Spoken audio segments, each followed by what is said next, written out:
방송에서 제공하는 투자 정보는 투자 판단에 대한 조언입니다. 방송에서 제공하는 주식의 가치, 가격 상승 및 가격 하락에 대해서는 방송사에서 보장하지 않습니다. 오늘의 헤드라인 뉴스입니다. 뉴욕 증시에서 주요 지수는 중국 경제지표 부진과 기업 실적 둔화 우려로 하락했습니다. 뉴욕 증권거래소에서 다우존스 지수는 전장보다 0.38% 하락한 23,905.62에 거래됐습니다. S&P 500 지수는 전장보다 0.53% 내린 2,582.51에, 나스닥 지수는 0.89% 하락한 6,909.33에 거래됐습니다. 미국 연방준비제도의 리처드 클러리다 부의장이 연준이 올해 FOMC 회의에서 매우 큰 인내심을 발휘할 수 있다고 말했습니다. 클러리다 부의장은 이처럼 밝히며 만약 통화정책 조정이 필요할 경우 연준은 주저하지 않을 것이라고 강조했습니다. 이어 부의장은 미국 경제는 2019년으로 향하면서 좋은 모멘텀을 가지고 있다면서 자신감을 내비쳤습니다. 도널드 트럼프 미국 대통령은 중국과의 무역 협상 타결이 가능할 것이란 낙관적 견해를 이어갔습니다. 트럼프 대통령은 이날 백악관에서 기자들과 만나 우리는 중국과 매우 잘 해나가고 있으며 중국은 협상을 원한다면서 협상을 타결할 수 있을 것이라고 말했습니다. 미국과 중국의 차관급 협상단은 지난주 실무 협상을 진행한 바 있습니다. 국제 유가는 중국 경기 둔화에 대한 우려로 하락 마감했습니다. 뉴욕 상업거래소에서 2월물 WTI 가격은 배럴당 2.1% 하락한 50.51달러의 장을 마감했습니다. 원유 시장 참가자들은 글로벌 경기 둔화 우려와 미중 무역 협상 관련 소식 등을 주시했습니다.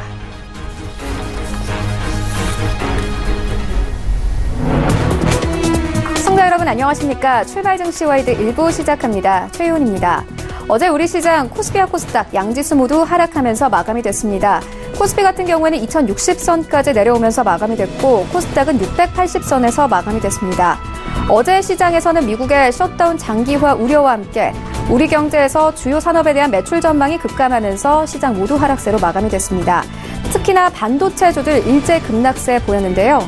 이런 가운데 뉴욕 증시 3대 지수는 2거래 연속 하락세를 이어오고 있습니다. 이런 시장 상황들 오늘 출발 증시 와이드 일부와 함께 정확하게 다뤄보도록 하겠습니다. 네, 먼저 오늘 글로벌 시시각각 시간에는요. 중국의 2018년 대미 무역 흑자가 13년 만에 최고치라고 합니다. 이 상황 함께 살펴보고 무역 전쟁에 대한 이야기까지 함께 나눠보도록 하겠습니다. 이어서 글로벌 경기 둔화에 대한 시각이 엇갈리고 있습니다. 잔치는 끝났다라는 회의론적인 관점과 아직 괜찮다는 이 긍정적인 관점이 공존하고 있는데요. 함께 살펴보도록 하겠습니다. 네, 이어지는 라이브 이슈타임에서는요. 실적 시즌이 시작되면서 오히려 다음 1분기에 대한 실적 개선주에 대한 관심이 뜨겁습니다. 이 종목들 함께 살펴보도록 하겠습니다. 이어서 현대차 그룹주가 지난해 12월 이후 반등세를 이어가고 있습니다. V자 반등 조짐을 보이고 있는데 투자 의견 함께 듣겠습니다. 출발 증시 와이드 1부 지금 출발합니다.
시장의 중심이 되는 이슈를 꼼꼼하게 체크합니다. 글로벌 시시각각 시간인데요. 신한금융투자본점 영업부 곽상준 부지점장과 화상으로 연결되어 있습니다.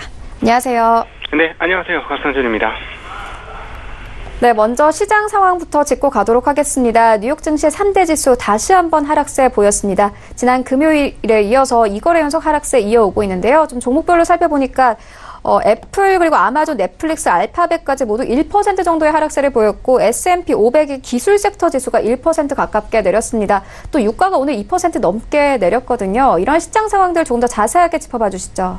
네, 아무래도 지난 12월 달에 큰 폭 하락 이후에 반등이 너무 빠르게 이루어졌다라는 게 가장 큰 문제다 이렇게 보여지고요. 거의 급등한 흐름이었기 때문에 이런 정도의 숨고르기는 당연히 있을 것이다라고 예상을 했습니다. 그래서 그런 수준의 숨고르기가 나오고 있는 것이다라고 볼 수 있겠고, 이제 거기에 이제 영향을 미친 몇 가지가 있죠. 중국의 이 12월 달에 수출입 동향과 경제 동향이 지표들이 별로 좋게 나오지 않았습니다. 그래서 이런 부분들이 영향을 받았고요.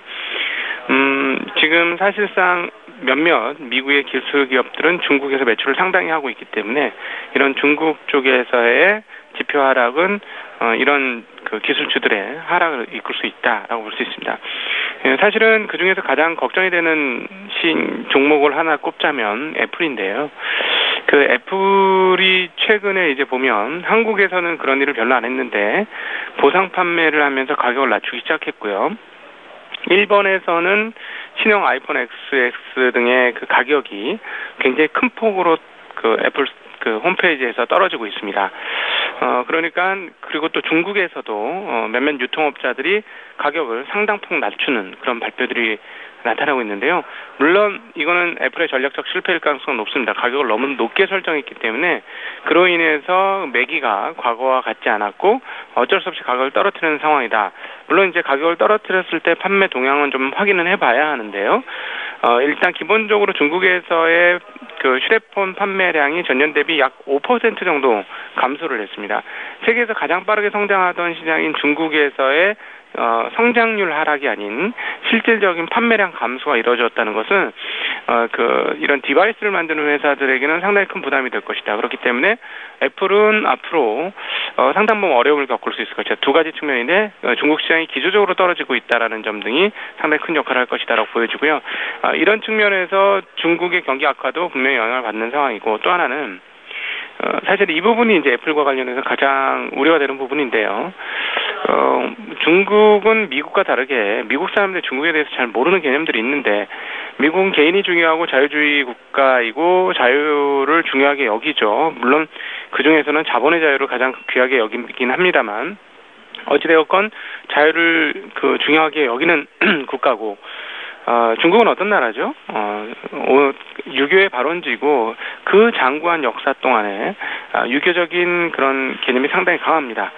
개인도 중요하지만 국가가 더 중요하다는 개념들이 굉장히 큰 나라이고요. 그래서 국가적인 일을 나의 일로 생각하는 경우들이 상당히 높다라는 것이죠. 그런데 아시다시피 중국의 최고 기술 기업인 화웨이의 부회장을 구속을 했다. 이런 뉴스들은 중국 시장에서의 미국에 대한 인식을 굉장히 나쁘게 할 수 있어요. 그러니까 중국은 이제 시계를 좀 길게 보기 때문에 당장 눈에 표면적으로 보이지는 않습니다만, 시간이 갈수록 미국에서 만든 제품들이 중국에서 판매하기가 만만치 않을 것이다. 특별히 그중에 가장 앞선 기업인 애플은 과연 어떻게 될 것인가. 그동안에는 어떤 차별화된 매개체로서 애플이 기능을 했는데, 과연 이런 국가주의적 상황 속에서 잘 버틸 수 있을 것인가 하는 것이 우려입니다. 그래서 그런 측면에서 보면 오늘 나타났던 중국에서의 지표 하락이 미국 시장을 조금 흔들었다는 이 부분은 앞으로도 계속 일어날 가능성이 높겠다. 이렇게 볼 수 있겠습니다. 그리고 달러 인덱스는 계속해서 떨어지는데 95.59 정도를 기록했는데요. 저는 개인적으로 이 달러 인덱스가 신흥국 시장의 상승으로 본격적으로 이어지려면 95에서 94달러에 있는 마지막 넥라인이라고 우리가 부를 수 있는 그 라인을, 지지 라인을 깨고 내려간다면, 그렇게 된다면 상당 부분 달러화가 약세가 되면서 신흥국의 투자 시장에 상당히 긍정적인 영향을 미칠 것이다, 이렇게 보여집니다. 또 하나 이제 특징적인 부분들은 영국의 브렉시트가 투표를 이제 곧 앞두고 있죠. 해당 시간으로 15일 날 투표를 하게 되는데요. 여기에서 이제 보수당이 메이 총리를 좀 지지한다라는 이야기가 나오고 있어요. 그러면서 파운드화 가치가 상당히 높게 올랐는데요. 이 부분은 전체 증시에서는 굉장히 유리한 뉴스다라고 볼 수 있습니다. 만약에 정말로 그 합의안이 통과가 된다 하면 파운드화 가치가 계속해서 올라갈 것이고, 그거는 유로화 가치를 상승시킨다는 것으로 연결시켜서 볼 수 있겠습니다. 그러면 유로화 가치가 올라간다는 것은 달러와 약세를 얘기하는 것이고요.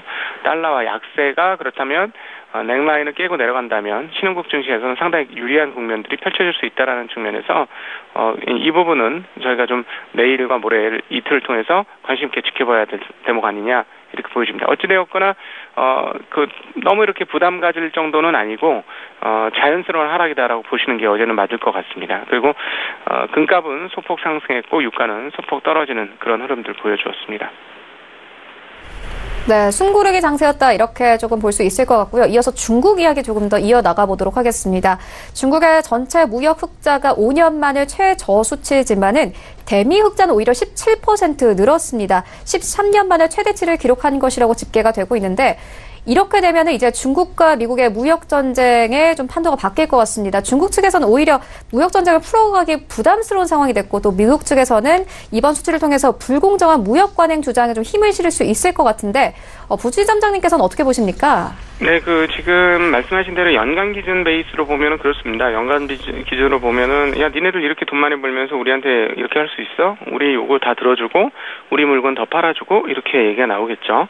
근데 지금, 저희들 이제 업계에서 나오는 이야기들은 지금 중국에 요구한 미국의 사항들은 못 들어줄 내용들은 아니고, 중국이 다 받아줄 수 있는 내용들로 전달이 되었다. 약 50개 항목이 전달되었는데, 들어줄 수 있는 항목이 전달되었다. 이렇게 얘기가 나오고 있어요. 그러면 결국 무역 협상이 잘 마무리될 가능성이 높다. 그걸 이미 알고 있기 때문에 뉘앙스를 트럼프가 슬슬 흘리는 거죠. 트럼프가 지금 이렇게 저희가 한 1년을 넘게 계속해서 지켜보니까 굉장히 영악한 사람입니다. 그러니까 완전한 우리가 처음에 생각했던 말을 너무 거칠게 해서 완전한 또라이 아니냐 막 이렇게 생각을 했는데 충분히 백악관 보좌진들과 참모들의 이야기들을 가지고 딜링을 아주 잘하는, 딜을 잘하고 있는 그런 모습들을 계속해서 발견할 수 있는데요. 실제로 지나보면 딜을 잘했다고 하는 것이 결과치로 나타나죠. 이란을 제재해서 유가를 올렸다가 유가 때문에 인플레이션이 심해져서 금리 상승이 가속화되니 금리는 금리대로 연준에 대해서 격한 말을 토해내면서 누르고, 그리고 이란의 석유 수입 상위권들의 석유 수입을 그대로 허용해주면서 유가를 큰 폭으로 낮추면서 인플레이션을 낮추는 그런 일을 했죠. 그러면서 사우디한테는 증산의 압박을 주었고요. 그러면서 순식간에 $70 이상 하던 것이 30% 가까운 폭락을 하는 것을 우리가 보았습니다. 그게 결국은 트럼프의 의도대로 됐던 것이고, 그 다음에 또 연준의 금리도 계속 뭐라고 했는데 이제부터는 분위기상으로 금리를 인상을 못하는 그런 분위기로 넘어갔잖아요. 그러니까 이런 부분들을 봤을 때 트럼프가 굉장히 영악하게 하고 있기 때문에 트럼프의 가 앞으로 흘러내는 그런 말들에 대해서는 플로우를 좀 추적할 필요가 있다. 국제적인 금융시장 입장에서는 그런 상황이고요. 그 다음에 이제 연간 베이스로는 그렇습니다만 12월 베이스만 보면 달라요. 12월은 드디어 중국이 뚝 떨어지는 수출 실적을 기록을 했습니다. 그러니까 결국 1년 내에 많아진 것은 어떻게 해석할 수가 있냐면, 무역 분쟁이 이제 심해지고, 그 다음에 세금이 중과 부과되는 것들이 이제 표명이 됐기 때문에 그것을 피하기 위해서 막 밀어내기 수출을 한 거죠. 사전에 막 가격을 후려쳤든지 어떻든지 계속해서 많이 물량을 밀어낸 거예요, 중국에서는.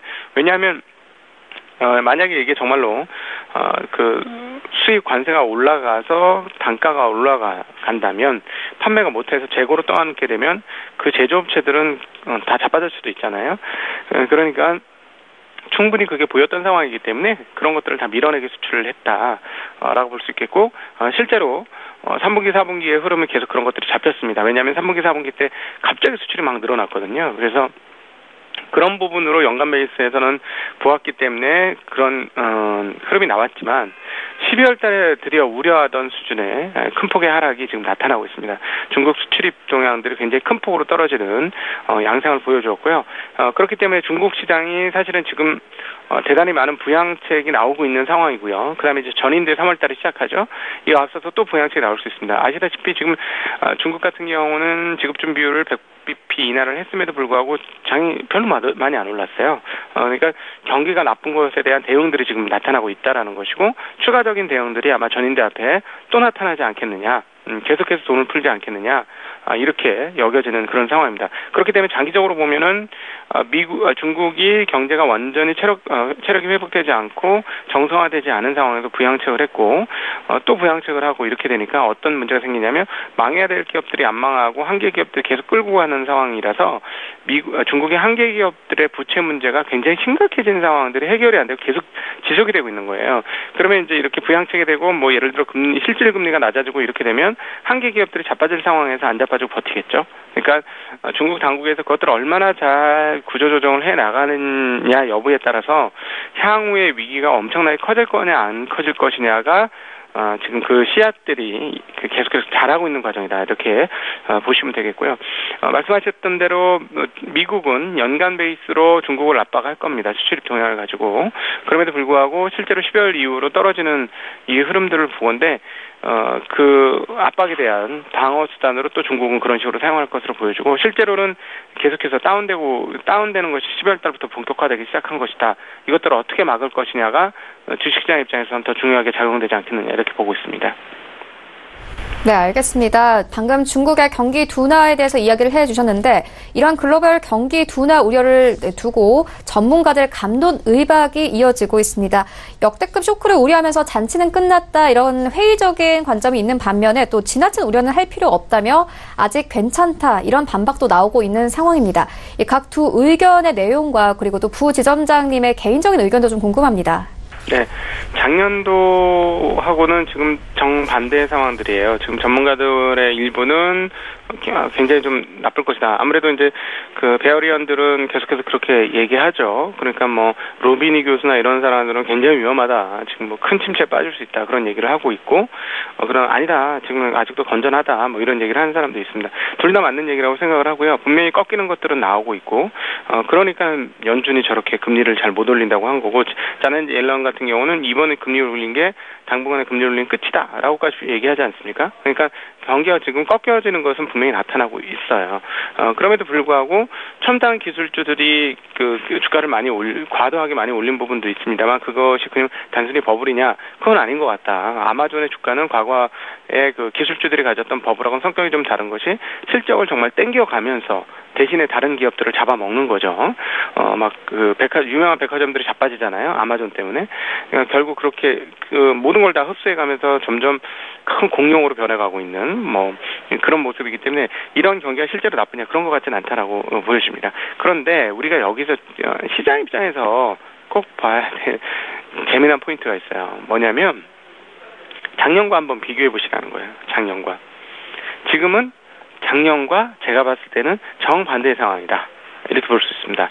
왜냐하면 작년도가 2018년도가 투자자들한테 굉장히 어려웠다는 건 뭐냐면 과거에 없었던 패턴이 나타났던 것이고 그 없었던 패턴은 뭐냐면 경기가 상승하면 보통 주가 같이 따라 올라가죠. 그리고 미국이 상승을 하면 그 다음에 다른 이머징 마켓들도 같이 올라가요.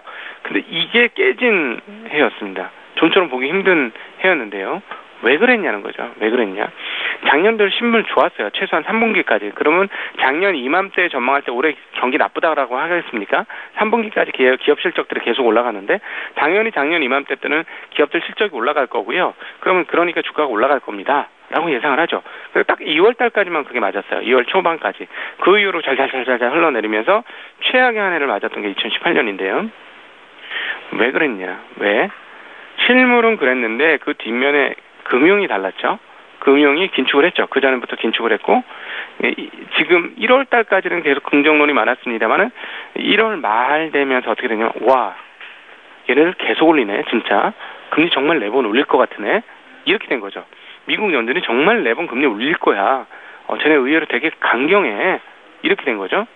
그러니까 어떻게 되죠? 달러 강세에 대한 우려가 커져. 금리가 올라가니까. 글로벌리하게 흩어졌던 달러들이 쭉쭉 미국으로 환원합니다.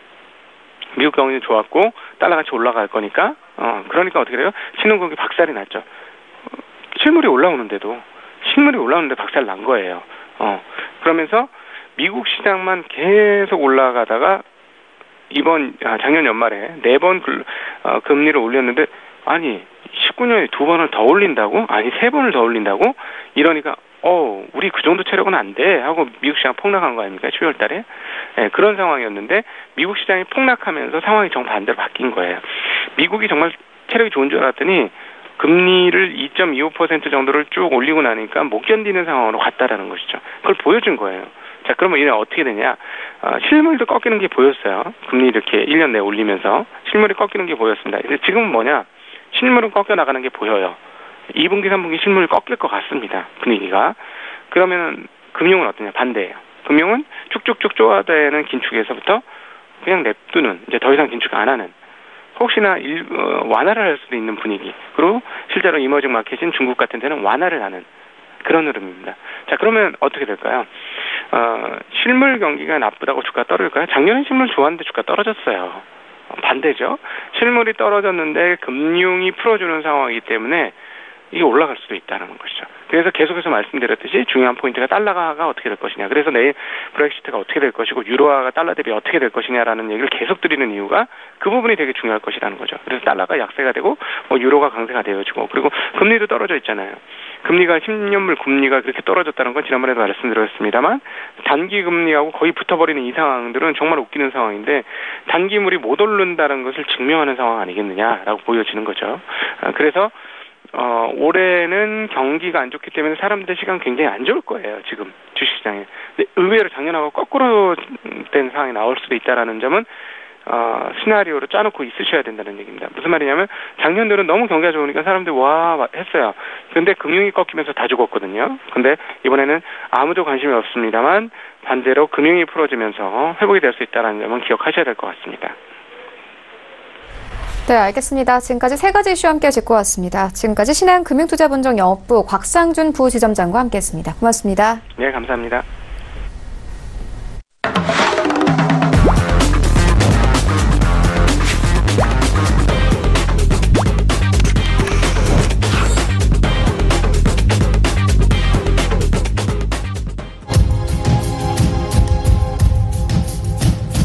네, 이번에는 국내 시장 쟁점 함께 분석해 보도록 하겠습니다. 라이브 이슈 타임인데요. SK증권 영업부 PIB센터 이재광 이사 화상으로 연결되어 있습니다. 안녕하세요. 네, 안녕하십니까. 네, 오늘 시장 분위기는 어떻게 보고 계신가요? 예, 벌써 이제 1월 달도 절반이래요. 1월 15일입니다. 자, 빠르게 흘러가고 있는데요. 시장은 투자자들의 염원과는 좀 다르게 움직이는 것이 아닌가 하는 생각을 가져봅니다.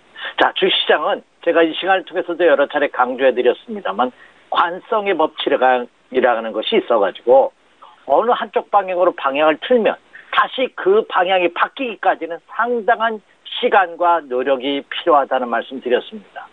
자, 이미 국내 주시장은 추세가 꺾였다는 것은 여러분도 인정하실 겁니다. 지난해부터 꺾였던 시장이 이제 과연 올해 돌 수 있느냐의 여부, 그 분기점에 놓여져 있는 국면이라고 생각하신다면 좀 편하지 않을까 예상이 됩니다. 제가 이 시간을 진행하면서 서두에 항상 이재광의 나침판이라고 해서 한 줄 코멘트를 드립니다. 많은 분들이 이것만 들으면 어느 정도 시장의 윤곽을, 제가 생각하는 시장의 윤곽을 알겠다 하시는데 오늘도 마찬가지입니다. 자, 한겨울 이상 기온이 펼쳐지고 있습니다. 옛 어르신들은 여름이 더우면 겨울이 굉장히 춥다고 합니다. 지난 여름 엄청나게 더웠어요. 그래서 올해 엄청나게 추울 줄 알았습니다. 그래서 겨울 옷을 준비하는 많은 의류업체들이 패딩을 포함해서 지난해 선풍적 인기를 끌었던 롱패딩 있죠. 저도 있습니다.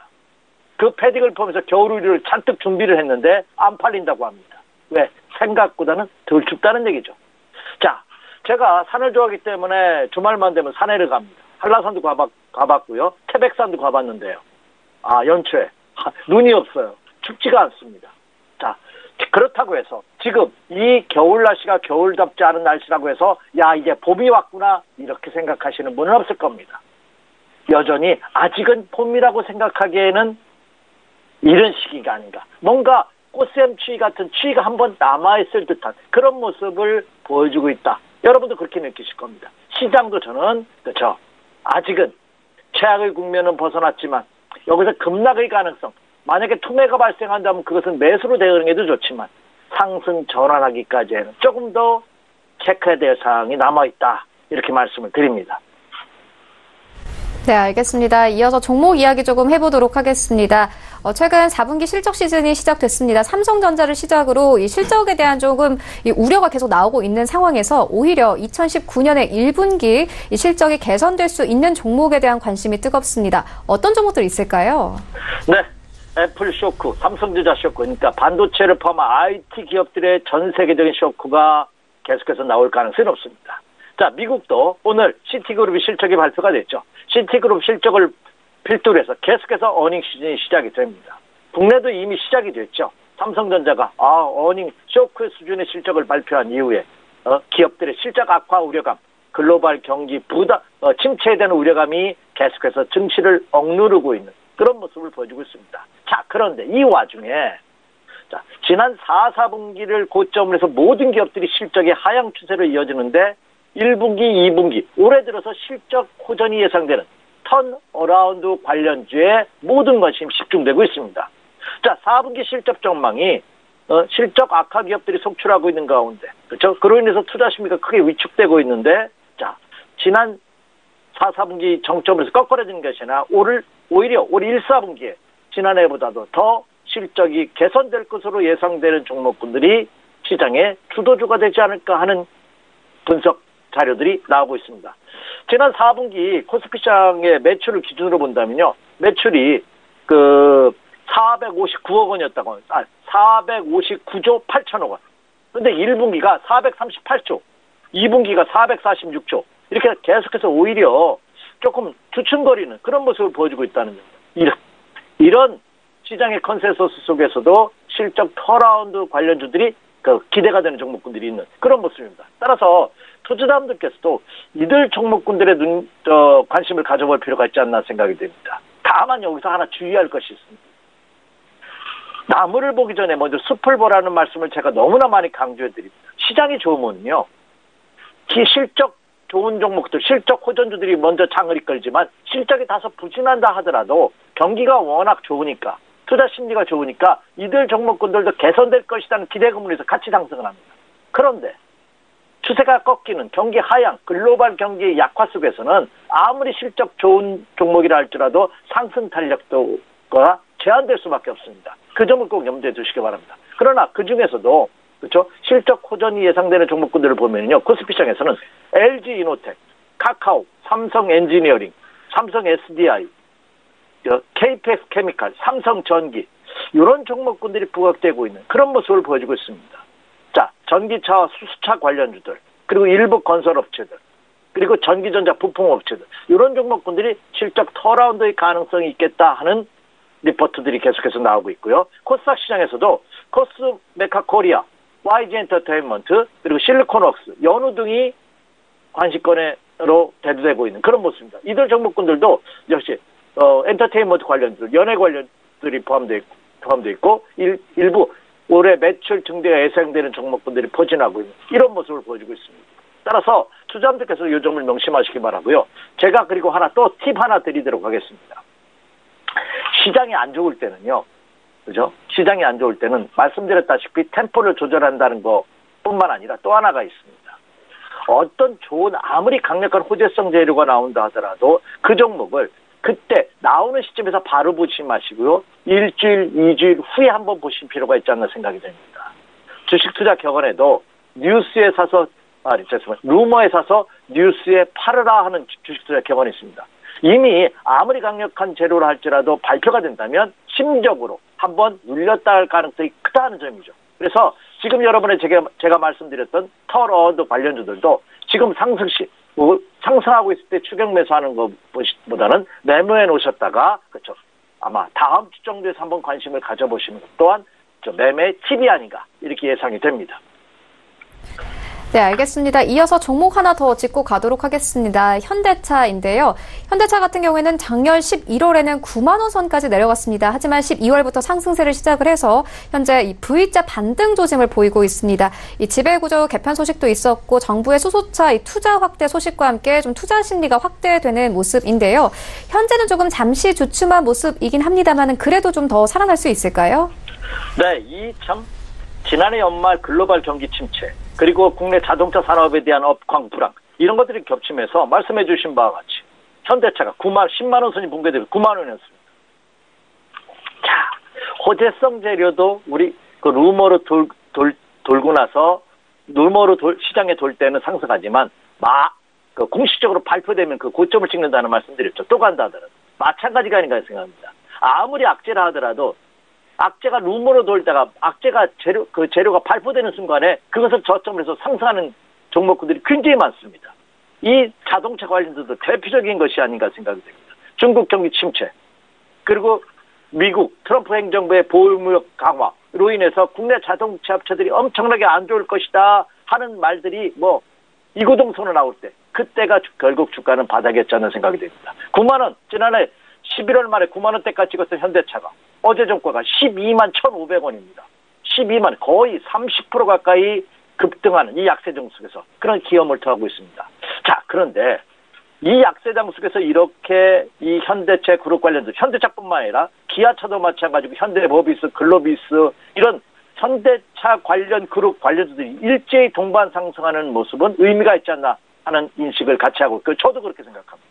더군다나 말씀드린 바와 같이 글로벌 경기 침체가 계속해서 악화 일로를 걷고 있고 아직 개선의 흐름 조짐이 나타나지 않고 있습니다.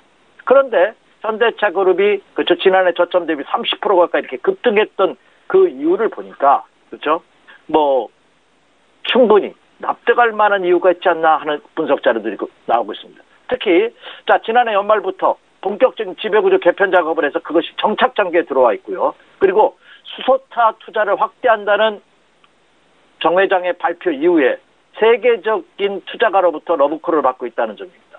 여기에다가 정부가 이제는 침체된 경기를 해소하고자 강력한 부양책을 전기차라든지 수소차 분야에 집중할 것으로 알려주고 있기 때문에 그에 따른 기대감이 주가의 상승으로 이어진 그런 모습이 아닌가 생각이 됩니다. 그룹에서도 현대차, 기아차 올해 그 판매 목표량을 지난해보다 무려 20만 대를 상향해서 목표를 설정하는 발표를 했습니다.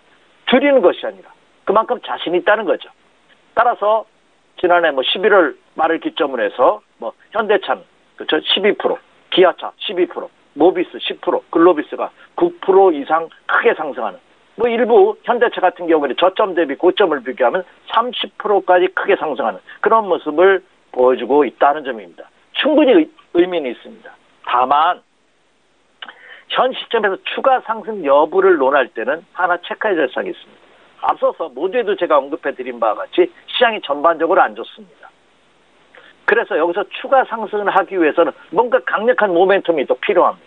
그런데 지금 시장에서는 이런 강력한 모멘텀이 없을 수 있다는 점이죠. 그리고 시간이 걸릴 수가 있다는 점입니다. 따라서 현대차 그룹 관련주들은 저는 1차 상승의 눌림고의 과정을 겪은 그 다음에는 본격적인 상승을 하지 않을까. 그래서 현대차 그룹 관련주들이 차기 주도주로서의 입지는 굳건히 다지고 있습니다만, 여기서 추가 상승 여부는 다시 한번 생각해 볼 필요가 있겠다, 이렇게 말씀드립니다. 따라서 올라올 때 매도 세력과 빠지면 매수하겠다는 저점 매수 세력 간의 공방이 어느 정도 이어지면서 다소 횡보의 과정을 거칠 가능성은 염두에 둔 이런 매매 전략이 필요한 시점이다, 이렇게 말씀을 드립니다. 네, 이사님 말씀처럼 현재 강력한 긍정적인 모멘텀이 없는 현대차 같은 경우에는 어제 시가총액 6위로 마감을 했습니다. 반면에 삼성바이오로직스 같은 경우는 어제 장중한테 다시 셀트리온 제치고 3위까지 올라왔거든요. 조금 시장의 변동성이 큰 상황입니다. 이런 상황에서는 어떤 전략 가져가 보면 될까요? 네, 말씀드린 바와 같이 모르면 손 빼라 하는 격언이 있죠. 여러분 혹시 바둑 좋아하십니까? 저는 바둑을 좋아하는데 바둑에 보면 그 칠이 굉장히 많습니다. 세로 19, 가로 19. 그러니까 이 넓은 땅에서 두죠. 바둑을 두죠. 근데 바둑 격언에 모르면 손 빼라는 격언이 있습니다. 너무 편협하게 한쪽에 쏠리지 말고 그 넓은 대지로 나가라는 의미겠죠. 주식시장도 마찬가지가 아닌가 생각이 되고 있습니다. 자, 뭔가 잘 모르겠어요. 그럼 한번 서로 빼는 것이 정확합니다. 뭐 복권 사듯이 에이 한번 질러보자. 이런 단순한 논리로서는 성공하기 어렵지 않나 생각이 됩니다. 확신을 가지고 들어간다 하더라도 실패할 가능성이 높은 것이 주식시장이라고 본다면 확신 없이 설사 운 좋게 들어갔다 하더라도 그 주식에 대해서 크게 수익을 내기가 어렵습니다. 그래서 이런 불확실성, 변동성이 강한 장세에서는 내일을 준비하는 자세가 필요하다 이렇게 생각이 됩니다. 30년 이상 주식시장에 종사하면서 제가 느낀 것이 하나 있습니다. 뭐냐? 네. 준비하고 때를 기다리면 얼마든지 기회는 온다는 사실입니다. 내가 눈에 보이는 종목이 있고 시장에 자신 있어요 지금은. 근데 막상 투자하려고 보니까 어제 이미 다 물려 있어가지고 총알이 없습니다. 그런 경험 여러분도 많으실 겁니다. 그래서 지금은 좀 그렇죠 모르면 손 빼라는 격언을 믿고서 한 발 뒤로 물러나서 불확실성에서 조금 더 여유롭게 가지고 가는, 유동성을 풍부하게 가지고 가는 이런 전략이 필요하다 이렇게 말씀을 드립니다. 네, 알겠습니다. 그렇다면 오늘 장에서 어떤 포인트들 좀 체크해보고 가면 될까요? 네, 가장 중요한 거죠. 자, 오늘 지금 앞으로 여러분까지 체크할 끝까지 중요한 두 가지 사항이 있죠. 이번 주와 다음 주까지. 첫째는 지금 사상 최대 기일을 넘기고 있는 미국 연방정의 셧다운입니다. 클린턴 행정부 때 21일에 연방정부 셧다운이 있었죠. 지금은 지난 금요일이 22일째니까 벌써 오늘이 24일째인가요? 미국 역사상 최대의 연방정부가 일시 정지되는. 그래서 많은 분들이 급여를 지금 못 받을 가능성이 놓여져 있다고 합니다. 따라서 이 연방정의 셧다운 언제까지 지속될지 여부 체크해 주시기 바라고요. 자, 그리고 이번 주에 또 중요한 표결이 있죠. 자, 오늘입니다. 오늘 밤입니다. 영국 브렉시트 표결이 있습니다. 하원에서. 자, 메이 총리, 보수당의 메이 총리가 과연 그 의도대로 표결에서 성공할 수 있을지 여부. 만약에 이것이 노딜로다가 표결이 부결된다면 이 또한 혼란은 불가피하지 않을까 생각이 듭니다. 이 두 가지 사항 꼭 지켜해 주시기 바라고요. 자, 미국이 본격적인 어닝 시즌을 돌입했다는 말씀드렸죠. 자, 오늘 발표된 애플 실적, 시티그룹의 실적은 순이익은 예상 컨센서스보다 소폭 증가했습니다. 하지만 매출이 크게 감소함으로써 미국 주요 기업들이 오늘부터 어닝 시즌에 돌입하는데 기업 실적 악화 우려가 예상이 됩니다. 그래서 오늘 새벽에 끝난 뉴욕 증시가 조정받았던 이유도 바로 여기 있습니다. 그리고 어제 발표된 중국의 수출입 동향이 경기가 위축으로 나타났기 때문에 국내 증시도 급락을 했지만 하락 반전했지만 미국 증시도 영향을 받는, 그리고 그것이 유럽 증시까지 하락시키는 하나의 요인이 됐다는 겁니다. 그래서 오늘 시티그룹 실적 발표 이후에 내일 JP모건 체이스 그리고 골드만삭스 그리고 17일날 넷플릭스죠. 기술주 IT 대명사 넷플릭스의 실적이 과연 어떻게 나오냐에 따라서 애플의 실적 어닝 쇼크 이후에 넷플릭스마저도 어닝 쇼크로 나온다면 다소간의 조정은 불가피하지 않을까 이렇게 생각이 됩니다. 이거는 꼭 체크해 주시기 바라고요. 자, 이제 투자 전략입니다. 제가 앞서서 올해 들어서 최악의 국면은 벗어났다는 말씀 드렸습니다. 여러분, 이 최악의 국면을 벗어났다는 의미를 아십니까? 저는 제가 쓰는 최악의 국면을 벗어났다는 것은 여기서 더 빠져 10%라는 얘기입니다. 저는 매수와 매도 전략을 필 때 매수 전략은 여기서 최악이고 10%가 빠진다 할지라도 지금부터 매수가 맞습니다. 매도도 마찬가지입니다.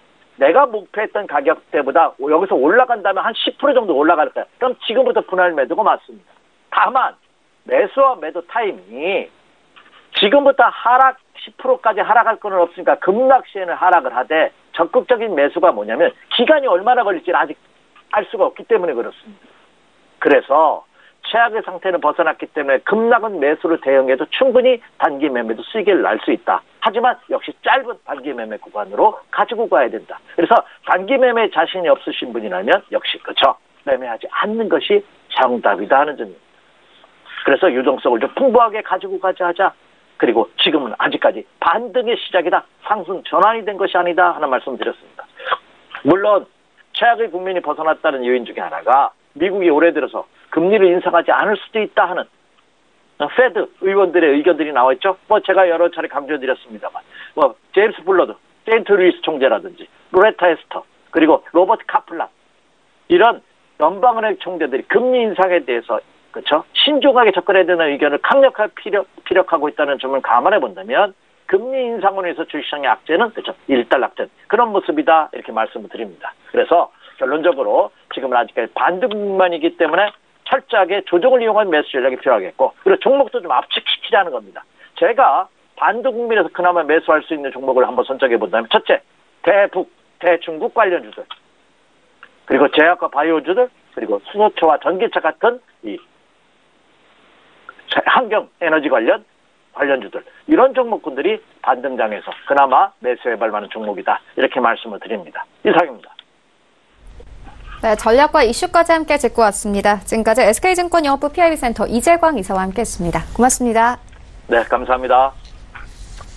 네, 1부는 여기서 모두 마치도록 하고요. 잠시 후 2부에서는 전문가들과 함께하는 종목 라이브쇼 라이브 매매타임이 이어집니다. 여기에 더해서 오늘장에서 이슈몰이를 하고 있는 특징주까지 꼼꼼하게 살펴봐 드리겠습니다. 채널 고정해 주시고요. 저희는 잠시 후 2부로 다시 찾아오도록 하겠습니다.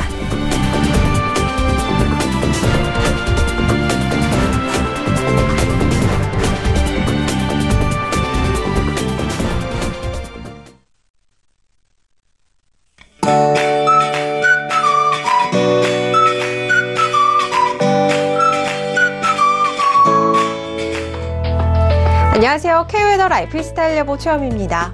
오늘 출근길 아침은 옷차림을 따뜻하게 입고 나가셔야겠습니다. 낮부터 북서쪽에서 찬 공기가 내려오면서 중부지방을 시작으로 추위가 이어지겠는데요. 서울 낮 최고 기온 1도에 머물겠고요. 오늘 밤사이 기온은 더 뚝 떨어지면서 내일 아침에는 영하 10도까지 내려가겠습니다. 여기에 강한 바람이 더해져 체감온도를 떨어뜨리겠는데요. 감기 조심하셔야겠고요. 시설물 관리에도 각별한 주의가 필요하겠습니다. 며칠간 지속됐던 고농도의 미세먼지는 강한 바람과 함께 밀려나갈 것으로 보입니다. 오후에는 한때 나쁨 수준으로 농도가 조금은 옅어지겠지만 계속해서 마스크를 착용해주는 것이 좋겠습니다. 오늘은 중국 북부지방에서 확장하는 대륙고기압의 영향을 점차 받겠고요. 전남 서해안과 제주도, 울릉도, 독도는 밤부터 눈이 오겠습니다. 다음은 자세한 지역별 날씨입니다. 중부지방 오후부터 미세먼지가 밀려나고 추위가 찾아오겠습니다. 낮 최고 기온 서울 1도에 머물 것으로 예상됩니다. 동해안 지방 해안과 산지를 중심으로 바람이 매우 강하게 불겠습니다. 맑은 날씨가 이어지면서 강릉 7도가 되겠습니다. 남부지방 평년 기온으로 돌며 강한 추위는 없겠습니다. 기온은 조금 낮아져 광주, 대구 8도를 보이겠습니다. 동해안 남해상에는 흐려져 눈이 내리겠고요. 물결은 전해상에서 최고 3에서 4m로 높게 일겠습니다. 항해나 조업하는 선박은 각별히 주의하셔야겠습니다.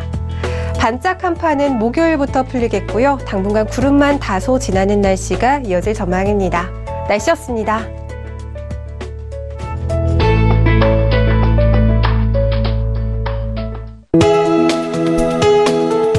방송에서 제공하는 투자 정보는 투자 판단에 대한 조언입니다.